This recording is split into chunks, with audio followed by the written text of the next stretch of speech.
প্রথম প্রশ্ন হচ্ছে আদর্শ গ্যাসের সমতাপীয় উভমুখী সম্প্রসারণজনিত এবং সংকোচনজনিত কাজের রাশিমালা নির্ণয় করো। ওকে, তো এটা তোমরা সম্প্রসারণজনিতটা শিখবা। যদি তোমরা সম্প্রসারণজনিতটা শিখতে পারো, জাস্ট এর যে অ্যান্সার হবে সেখানে চিহ্ন চেঞ্জ করে দিলে তোমরা সংকোচনজনিত পেয়ে যাবা। ক্লিয়ার? 2 নম্বর হলো আদর্শ গ্যাসের সমতাপীয় একমুখী সম্প্রসারণজনিত ও সংকোচনজনিত কাজের রাশিমালা নির্ণয় করো। তাহলে আমাদের এই যে টপিকস দুইটা একটু খেয়াল করো, সেম, শুধুমাত্র এটা উভমুখী প্রক্রিয়ায় নির্ণয় করতে হবে কাজের রাশিমালাটা, আর এখানে একমুখী প্রক্রিয়ায় কাজের রাশিমালা নির্ণয় করতে হবে। ঠিক আছে, দুইটাই কিন্তু আমাদের সমতাপীয় প্রক্রিয়ায় বের করতে হবে। এবং আরো একটা আসে, সেটা হলো রুদ্ধতাপীয় প্রক্রিয়া, যেটা আমরা একেবারে শেষ পর্যায়ে আলোচনা করব। এটা আসে যে রুদ্ধতাপীয় সম্প্রসারণজনিত কাজের রাশিমালা নির্ণয় করো। তোমাদের এই সংকোচনজনিত কথাটা দেয় না, বাট তোমাদের যদি আসে আর কি, এটা একটু জেনে রাখতে হবে।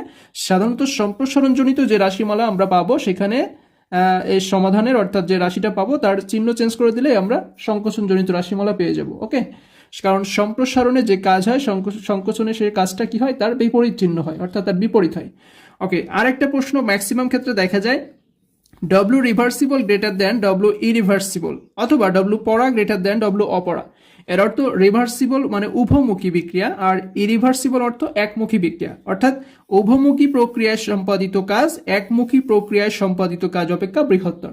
ওকে, আবার এই রিভার্সিবল বা উভমুখীকে বাংলায় পরাবৃত্ত বলা হয়, আবার পরাবর্ত প্রক্রিয়া, আবার ইরিভার্সিবলকে কি বলা হয়, অপরাবর্ত প্রক্রিয়া।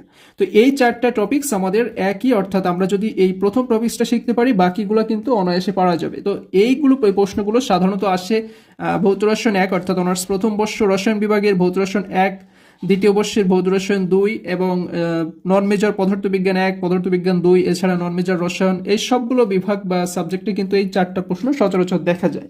তো আমরা চলে যাব আমাদের আজকের লেকচারের প্রথম প্রশ্নে, অর্থাৎ একটা আদর্শ গ্যাসের সমতাপীয় উভমুখী বা পরাবর্ত উপায়ে সম্প্রসারণজনিত কাজের রাশিমালা নির্ণয় করো। এটা উভমুখী বা পরাবর্ত দুইটাই কিন্তু একই প্রক্রিয়া। এখানে আমরা নির্ণয় করব কি, সম্প্রসারণজনিত কাজের রাশিমালা।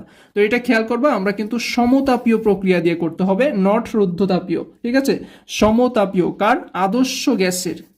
তাহলে আমরা এই যে কাজের রাশিমালাটা নির্ণয় করব, এটা কি হবে, সম্প্রসারণজনিত হতে হবে, উভমুখী উপায়ে হতে হবে, সমতাপীয় প্রক্রিয়ায় হতে হবে এবং আদর্শ গ্যাসের হতে হবে। ওকে, তো দেখো আমরা শুরুতে এখানে একটা সিলিন্ডার রেখেছি, এটা ভালো করে খেয়াল করবো আমার পেন্সিলের দিকে। এটা একটা সিলিন্ডার, এই সিলিন্ডারটা ওজনবিহীন ঘর্ষণবিহীন, কি ওজনও নেই সিলিন্ডারে, আবার ঘর্ষণও নেই। ওকে, অর্থাৎ ওজন নেই মানে ওই সীমিত, আর টোটালি ওভারঅল ঘর্ষণটা নেই সিলিন্ডারের ভিতরে। সিলিন্ডারের সংযুক্ত আছে একটা পিস্টন। ওকে, সিলিন্ডারে একটা পিস্টন সংযুক্ত আছে। তো এই পিস্টন যুক্ত সিলিন্ডারে এন মোল আদর্শ গ্যাস আছে। এখন এই এন মোলকে অনেক বইয়ে আবার অন মোল ব্যবহার করেছে, বাট এটা কোনো বিষয় না, তোমরা যেটা দিবা সেটা দিয়ে আমাদের রাশিমালা বের করতে হবে। এন দিলে এন দিয়ে বের করবো, অন দিলে অন দিয়ে বের করবো। ওকে, তাহলে এই ওজনবিহীন ঘর্ষণবিহীন পিস্টনযুক্ত সিলিন্ডারে কি আছে, এন মোল আদর্শ গ্যাস আছে, যা টি কেলভিন তাপমাত্রায় সুরক্ষিত। ক্লিয়ার? মানে এই আদর্শ গ্যাসটা আছে টি কেলভিন তাপমাত্রায়, এবং এক্ষেত্রে যে কোনো পরিবর্তন কি হতে হবে, সমতাপীয় হতে হবে। আচ্ছা, সমতাপীয় মিন্স কি? সমতাপীয় অর্থ হলো যে তাপমাত্রা ধ্রুব। সমতাপীয় অর্থ হলো সাধারণত যখন সমতাপীয় প্রক্রিয়া বলবে এর অর্থ সেখানে তাপমাত্রা স্থির থাকবে। ওকে, তাপমাত্রা স্থির থাকবে, এর অর্থ হলো সমতাপীয় প্রক্রিয়া। তাহলে এটা যেহেতু আমরা সমতাপীয় প্রক্রিয়া নির্ণয় করব, এখানে তাপমাত্রা অবশ্যই স্থির থাকবে। আচ্ছা, এখন মনে করো যে এই গ্যাস কর্তৃক পিস্টনের উপরে যে প্রাথমিক একটা চাপ দেয় তার পরিমাণ হলো পি। ওকে, অর্থাৎ গ্যাসের ভিতরে প্রথমে কি আছে, একটা প্রেসার আছে, এটা পিস্টনের উপরে ওই প্রেসারটা যখন দিচ্ছে আমরা ধরে নিলাম তার প্রাথমিক স্টেপের প্রেসার বা চাপটা হলো পি, এবং এই গ্যাসটার প্রাথমিক অবস্থায় আয়তনটা হলো V1। ওকে, যেহেতু এই প্রক্রিয়াটা উভমুখী, তাহলে আমরা যখন এই সম্প্রসারণজনিত কাজের রাশিমালার কথা বলছে, মানে এই গ্যাসকে আমরা এখন সম্প্রসারণ করব, অর্থাৎ আয়তন কি করব, বাড়াবো। তো আয়তন বাড়াতে গেলে এখানে অবশ্যই এই চাপ বা প্রেসারের পরিমাণটা কি হতে হবে, একটু কমাতে হবে। ঠিক আছে, কারণ চাপ যদি উপর থেকে অত্যাধিক পরিমাণে বেশি থাকে তাহলে এখান থেকে আয়তনটাকে বাড়ানো সম্ভব হয় না, তখন চাপটাকে সামান্য পরিমাণ কমাবো। এখন এখানে আমরা চাপটাকে পি হতে অতি ক্ষুদ্র বা সামান্য ডিপি পরিমাণ হ্রাস করব বা কমাবো। যখন আমরা ডিপি পরিমাণ চাপ হ্রাস করব, আয়তনও কি হবে, সামান্য পরিমাণ বৃদ্ধি পাবে, সেটা হবে ডিভি পরিমাণ। ওকে, তো এখানে আমরা চাইলে চাপ P1 থেকে ডিরেক্টলি চাপ P2 তে যেতে পারতাম, বাট এটা যেহেতু একটা উভমুখী প্রক্রিয়া, আর আমরা জানি উভমুখী প্রক্রিয়াটা কি হয়, স্লো হয়, অর্থাৎ ধীর গতিতে অগ্রসর হয়। এই জন্য উভমুখী প্রক্রিয়ায় আমরা কোনো কিছুকে মুহূর্তের মধ্যে চেঞ্জ করতে পারি না। এখানে সব কিছু কি হয়, খুব স্লো পরিবর্তন হয়, অর্থাৎ চাপটাও কি হবে, পি থেকে অতি সামান্য পরিমাণ অর্থাৎ ডিপি পরিমাণ চেঞ্জ হবে। ওকে, আবার আয়তন ঠিক একইভাবে সামান্য পরিমাণ অর্থাৎ ডিভি পরিমাণ বৃদ্ধি পাবে। যেহেতু উভমুখী স্লো প্রক্রিয়া, ফলে এখানে যে পরিবর্তনগুলো হবে খুবই সামান্য পরিমাণ। আর আমরা জানি সামান্য পরিমাণ কোনো কিছুর কথা বা অতি ক্ষুদ্র কিছু বললে তাকে আমরা কি করি, ডি দিয়ে প্রকাশ করি। যেমন চাপ পি, একে সামান্য পরিমাণ পরিবর্তন করলে ডিপি। ওকে, আয়তন ভি, অতি ক্ষুদ্র পরিমাণ পরিবর্তন করলে ডিভি। আবার যদি এই প্রক্রিয়াটা উভমুখী না হয়ে একমুখী হতো, তখন কি হতো, ডিরেক্টলি চাপ P1 থেকে আমরা P2 লিখতে পারতাম, আয়তন V1 থেকে আমরা V2 লিখতে পারতাম, কারণ একমুখী হলো খুবই দ্রুত প্রক্রিয়া, ফলে এখানে যে কোনো চেঞ্জ বা পরিবর্তন হবে খুব দ্রুত। ওকে, তো একইভাবে দেখো আমরা এখানে সেম কথাটাই লিখেছি যে গ্যাসের সম্প্রসারণের জন্য প্রযুক্ত চাপ P হতে কি করলাম, আমরা অতি ক্ষুদ্র পরিমাণ অর্থাৎ ডিপি পরিমাণ চাপ আমরা হ্রাস করছি। আর আমরা জানি চাপ হ্রাস করলে আয়তন বেড়ে যায়, সেটা কি হবে, কতটুকু বাড়বে, সেটা হচ্ছে খুবই সামান্য ডিভি পরিমাণ আয়তন এখানে বৃদ্ধি পাবে। ফলে এই ডিভি পরিমাণ আয়তন বৃদ্ধি পাওয়ার জন্য আমরা যে চাপটুকু এখানে হ্রাস করলাম, তাহলে তো এই চাপটা ছিল আমাদের প্রাথমিক চাপ, এখন আমাদের একটা নতুন চাপ তৈরি হবে, যেটা কি হবে, প্রাথমিক চাপ থেকে ডিপি পরিমাণ বিয়োগ করলে যা পাওয়া যায় সেটা হলো আমাদের নতুন চাপ অর্থাৎ পি মাইনাস ডিপি। ক্লিয়ার? এখন দেখো, এখন এইখানে আমরা যখন এই গ্যাসের আয়তনটাকে সম্প্রসারণ করছি, ফলে এখানে তো একটা কাজ হচ্ছে, তাই না? সেই কাজটা কি, সেই কাজটা হলো এই চাপের পরিবর্তন গুণ আয়তনের পরিবর্তন। ঠিক আছে, এই চাপটা কি, এই কাজটা কি, চাপের পরিবর্তন গুণ আয়তনের পরিবর্তন। তো চাপের পরিবর্তন ছিল পি মাইনাস ডিপি, আয়তন হয়েছে ডিভি। ওকে, তাহলে কাজের পরিমাণ ডব্লিউ ইকুয়াল টু হবে চাপের পরিবর্তন গুণ আয়তন।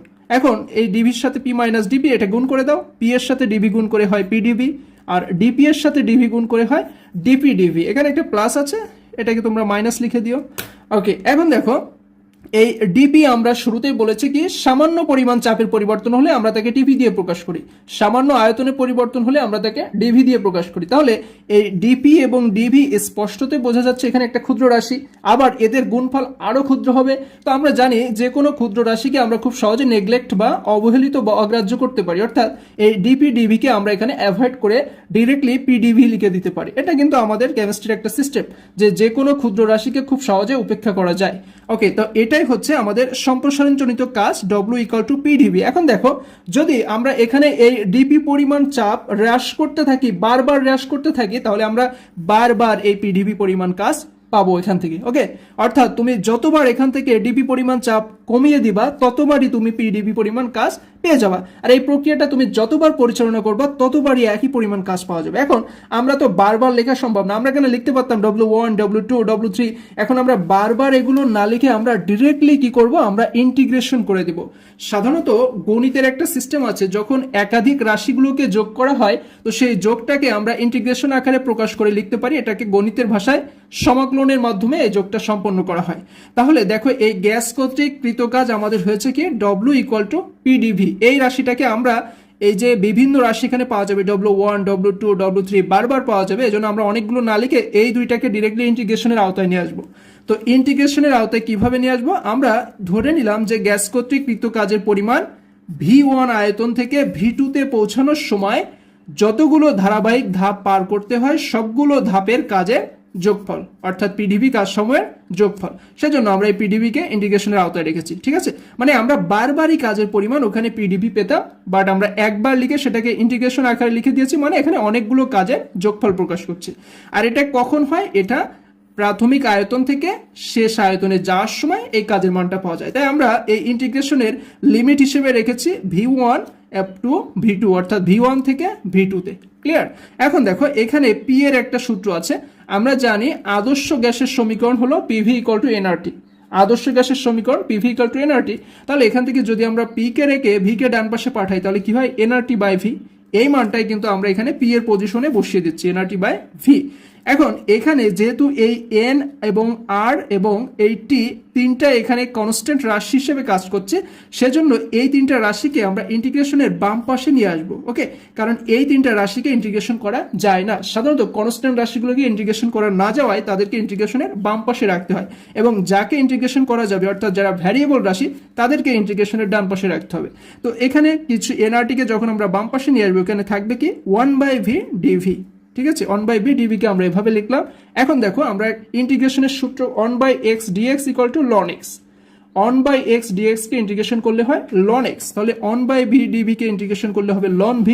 আবার দেখো লিমিট আছে v1 v2, সেটাকে আমরা ওইভাবে লিখে দিব। পরবর্তী স্টেপে কি হয়, পরবর্তী স্টেপের সিস্টেম হলো একবার v2 কে এই v এর জায়গায় বসাতে হয়, মাইনাস v1 কে v এর জায়গায় বসাতে হয়।